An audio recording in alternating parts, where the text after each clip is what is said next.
जय माता दी। नमस्कार। कैसे हो सभी?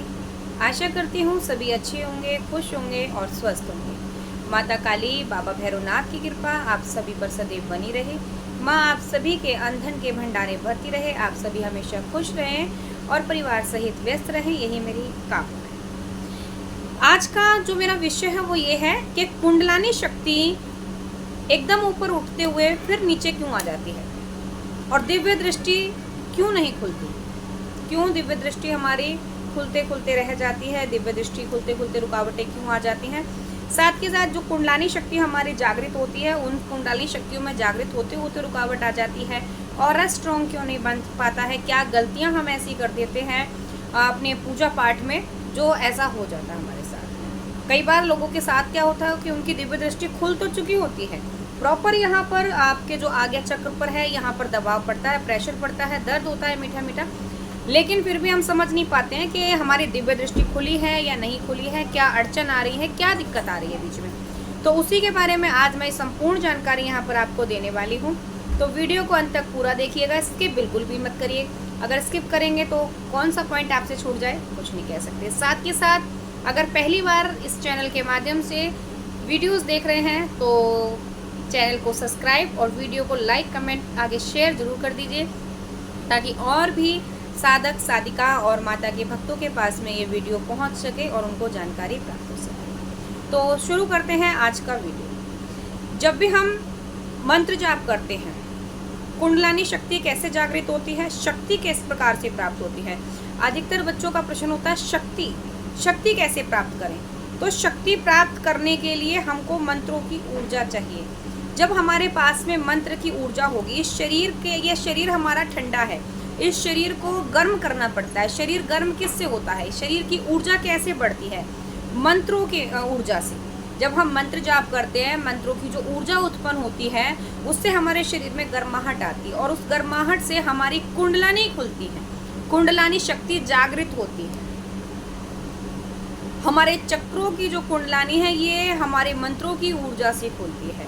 तो अधिकतर हम लोग क्या करते हैं, जैसे शुरुआत में हमने कोई पूजा पाठ शुरू करी, आपको एक छोटे से टॉपिक के आधार पर मैं समझा देती हूँ कि जैसे जब किसी बच्चे का स्कूल में एडमिशन होता है, नया नया स्कूल में जाता है, तो बच्चा रोजाना सुबह उठ करके बड़े शौक से तैयार हो जाता है, टिफ़िन, लंच बॉक्स अपना लगाता है, बोतल, बैग बस्ता लेता है, स्कूल जाता है। जब वो नर्सरी में जाता है तो शुरुआती दौर में 10-5 दिन स्कूल गया, अब जैसे जैसे स्कूल में पढ़ाई का प्रेशर बढ़ने लगा तो वो बच्चा वहाँ से कटने लगता है ना। तो सुबह उठने के लिए अभी उठ रहे हैं 2 मिनट, 10 मिनट, 5 मिनट, इस प्रकार से वो इग्नोर करता रहता है हर चीज़ को।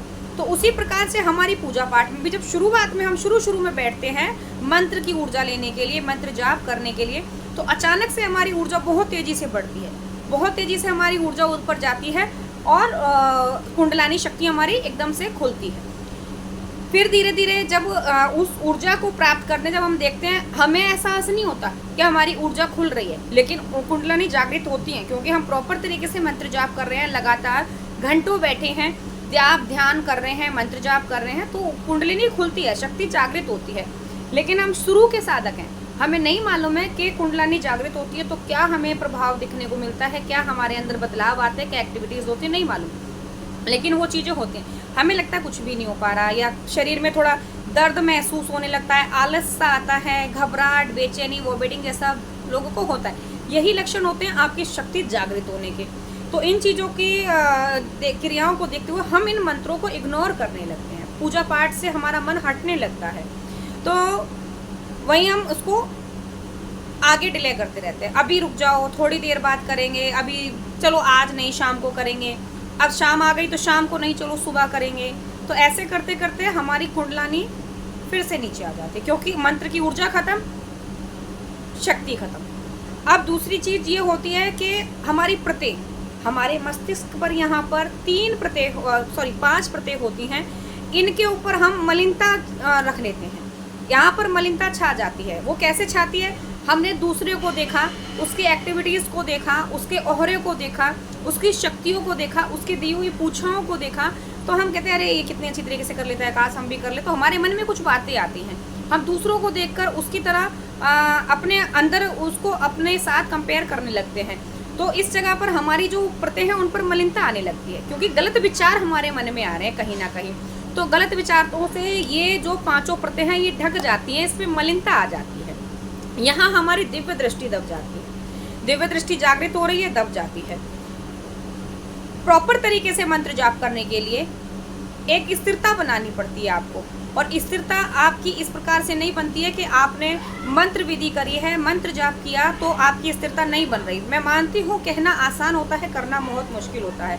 तो अगर आप मंत्र जाप कर रहे हैं, स्थिरता बढ़ा रहे हैं अपनी, नहीं हो रही, ध्यान नहीं बैठ रहा, जैसे ही आप ध्यान में बैठे तो वो ध्यान आपका चला गया गृहस्थी में, इधर उधर, तो उसके कारण से रुकावट आ जाती है, मंत्र जाप नहीं हो पा रहा, ना ही स्थिर हो पा रहे। तो उस स्थिरता को भी बढ़ाने के लिए परमात्मा नहीं आएगा, उसको हमें ही बढ़ाना है। ना ही आपकी स्थिरता को गुरु कंट्रोल में कर सकता है, गुरु भी नहीं कर पाएगा, उसको हमें ही करना है। हम कैसे कर पाएंगे? तो सुन लीजिए, आप मंत्र जाप करने बैठे, ध्यान करा, बैठते ही सबसे पहले आपने सोचा हमारे घर में कुछ ना घुस जाए, मेरे घर में ये ना हो जाए, सब्जी रखी हुई है वो ना जल जाए। पहले तो बिल्कुल एकाग्र होकर के बैठिए, कोई भी काम आपके मन के विचारों में नहीं आना चाहिए कि हमें क्या करना है क्या नहीं करना। दूसरा, जब मंत्र जाप करने बैठे, ध्यान करने बैठे, तो उस समय आप ये घर गृहस्थी, रिश्तेदारी, चौकी, चूल्हा सब दूर कर दें, ऑफिस का कार्य ऑफिस में छोड़ दें। उस समय सिर्फ और सिर्फ आपके इष्ट और आपका ध्यान ये रहना चाहिए। नहीं हो पा रहा है तो आप जिन तीर्थ स्थलों पर गए हैं, जैसे आप वैष्णो रानी के मंदिर गए हैं, कालका रानी के मंदिर गए हैं, आप जहाँ जहाँ महाकालेश्वर गए हैं, उज्जैन गए हैं, तो जहाँ जहाँ आपने जिन जिन मंदिरों के दर्शन करे हैं, आप उनको अपनी मेमोरीज में फीड करना शुरू करिए। उनको सोचिए आप कैसे गए थे, बस स्टॉप तक गए, बस स्टॉप से मंदिर कितनी दूरी पे था, मंदिर ही मंदिर, बस वही देखिए। और उस बीच में आप अगर किसी से झगड़ा हुआ तो उस मेमोरी को मत डालना, उसमें वो अच्छी अच्छी मेमोरी डालिए, तीर्थ स्थल की मेमोरीज डालिएगा। और उसी ध्यान में बढ़ते बढ़ते जब आप मंदिर की चौकी पर पहुंच जाएंगे जहां पिंड स्थापना हो रखी है, तो बस वहीं आपका ध्यान केंद्रित हो जाएगा। शुरुआत में ये मुश्किल होगा, लेकिन जैसे जैसे आप आगे बढ़ते जाएंगे तो वैसे वैसे इसको आप कर पाएंगे। तो ये तरीका आपका सबसे बढ़िया होता है अपने आप को एकाग्र करने का, स्थिर करने का। तब आपकी पूजा पाठ में रुचि बढ़ेगी, मन स्थिर रहेगा और ध्यान लगेगा, और वो आपकी पूजा भी लगेगी, ऑरा भी स्ट्रांग होगा। अब ऑरा स्ट्रांग करने के लिए समय नहीं है, हम पूजा पाठ ऑफिस जाते हैं, ये काम है वो काम है, तो मन नहीं कर पा रहा है, तो उसके लिए आपको बैठने की जरूरत नहीं है। ऑरा स्ट्रांग करने के लिए आप चलते फिरते नॉर्मली ओम नमः शिवाय मंत्र जाप पकड़ लीजिए, ओम नमः शिवाय, ओम नमः शिवाय, मन ही मन में खा रहे हैं, पी रहे हैं, नहा रहे हैं, धो रहे हैं, घर में कोई कार्य कर रहे हैं, ऑफिस जा रहे हैं, मार्केट जा रहे हैं, कहीं भी घूम रहे हैं, टीवी देख रहे हैं, तो मन ही मन में ओम नमः शिवाय, ओम नमः शिवाय आपकी अंतरात्मा में चलना चाहिए, उससे आपका ऑरा स्ट्रांग हो जाएगा। लेकिन कुंडलानी जागृत करने के लिए आपको स्थिरता पकड़नी पड़ेगी, ध्यान मेडिटेशन करना पड़ेगा, साथ ही आपकी जो ये दिव्य दृष्टि है इसको जागृत हो तो जाती है, कुछ हमें सपने के माध्यम से दिखने भी लगती हैं चीज़ें, लेकिन अब उनको समझ नहीं पाते। क्यों नहीं समझ पाते? क्योंकि प्रॉपर ज्ञान नहीं है। उस प्रॉपर ज्ञान के लिए आपको एक अच्छे योग्य गुरु की आवश्यकता पड़ेगी, जो गुरु आपको सही गाइडेंस दे सके, आपको बता सके कि आपने जो चीज़ें देखी हैं इसका क्या अर्थ है, इसके क्या जो फीलिंग है वो क्या किससे जुड़ रही है। आपने सपने में कोई चीज़ देखी तो वो गुरु आपको उसका अर्थ समझा सके कि इस चीज़ का ये मतलब है। तो एक सही और योग्य गुरु की तलाश आपको होनी चाहिए उस स्थिति में जब आपको लगे कि मेरे दिव्य दृष्टि पर दबाव पड़ रहा है, मेरी दिव्य दृष्टि खुल रही है, सपने दिखने लगते हैं, अलग अलग प्रकार के सपने दिख रहे हैं। तो आपको इन चीज़ों का पता होना चाहिए कि भाई हमारी दिव्य दृष्टि खुली है तो इसमें हमको क्या संकेत मिल रहे हैं, इनको किस प्रकार से हम जागृत कर सकते हैं और इनका अर्थ क्या है। क्योंकि कई बच्चों की दिव्य दृष्टि खुल तो जाती है लेकिन उनको पता नहीं है कि उसको हमें क्या करना है, कैसे चलाना है और इसका क्या अर्थ है, इसको कैसे जोड़ें, इसको कैसे समझें, नहीं समझ पाते हैं। उसी के कारण वो दिव्य दृष्टि जागृत होते हुए भी उनकी दबन होती है, हम उसका सही प्रयोग नहीं कर पाते। तो दिव्य दृष्टि अगर जागृत होगी तो सही गुरु का मार्ग लीजिए। कुंडलानी जागृत करने के लिए स्थिर रहिएगा, मंत्र जाप पूजा विधि अपनी प्रॉपर तरीके से करिए, मन इधर उधर मत भटकाइए। अगर मन इधर उधर भटकेगा तो आप मार्ग से भटकेंगे, कुंडलानी दबेगी, नहीं उठेगी। चक्र एक्टिवेट होने लगे हैं तो उनको आप और ऊर्जा उत्पन्न करिए। एक दिन का खाया 10 दिन ऊर्जा दे सकता है, लेकिन 11वें दिन उसकी ऊर्जा कम हो जाएगी। तो मंत्रों की ऊर्जा कंटिन्यू बढ़ाइए। एक दिन करा, 10 दिन नहीं करा, 10 दिन कर लिया, उसके बाद 20 दिन का गैप हो गया। इस प्रकार से भक्ति नहीं होती, इस प्रकार से शक्ति नहीं प्राप्त होती। शक्ति प्राप्त करने के लिए हमें अपना तपोबल, हमें अपना समय, हमें अपनी ऊर्जा, ऑरा सब स्ट्रॉन्ग करना पड़ता है। और सबसे बड़ी चीज़ इसके अंदर होती है अपनी मानसिकता को स्थिर रखना होता है, बजाय दूसरे के बारे में सोच के। सही सोचिए, कोई आपके बारे में सोच रहा है, सोचने दीजिए, इग्नोर इट, उसको बिल्कुल इग्नोर करिए।